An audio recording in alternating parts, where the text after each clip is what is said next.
Hi, it's Kifin Bates here, and today I thought I would talk about Etherscan. So Etherscan is a blockchain explorer, and those of you who have messed around with Bitcoin have probably at some time found yourself on the site blockchain.info, or blockchain.com as I think it is now called, which is a Bitcoin blockchain explorer, and allows you to see all the Bitcoin transactions that are going on, how much they're worth, and you can go and search out things like where was that transaction where Laszlo bought 2 pizzas for 10,000 Bitcoins, stuff like that. Now, Etherscan does the same thing for Ethereum, but it does an awful lot more, because Ethereum isn't just about transferring ethers backwards and forwards between people.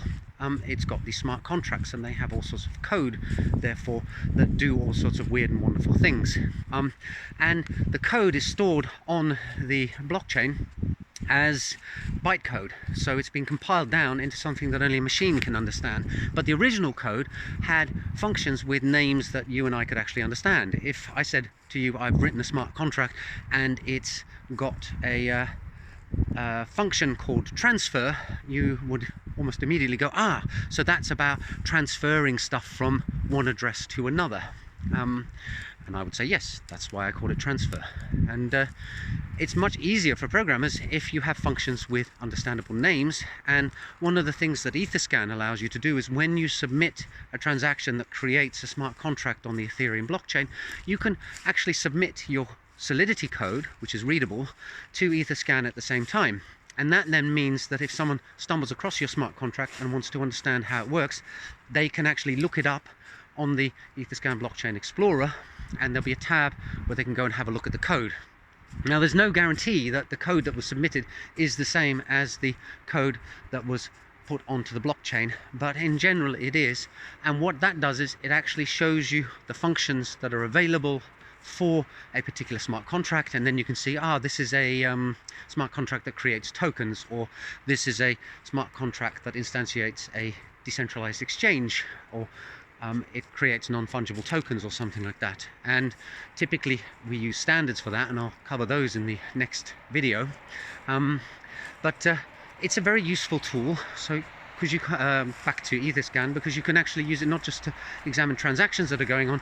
It actually, in a sense, well, it's not decompiling the bytecode, but it's allowing you to match the bytecode to human readable code, which then shows you what functions are available for that code. And that means you can actually start making transactions, submitting transactions to that smart contract that are calling functions to do what you want to do. Did that make sense?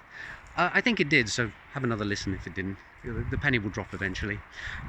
So here's another example of a service provided out there, a blockchain explorer, but an awful lot more than a blockchain explorer. They also provide information, for example, on the tokens that a given address is holding, not just how many ethers it has, and stuff like that.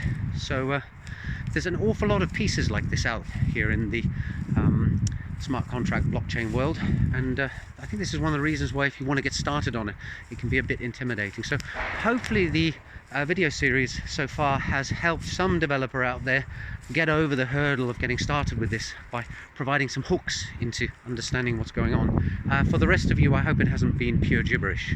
Maybe you've got something from it too. Anyway, that's it for today. Bye for now. See you in the next video soon.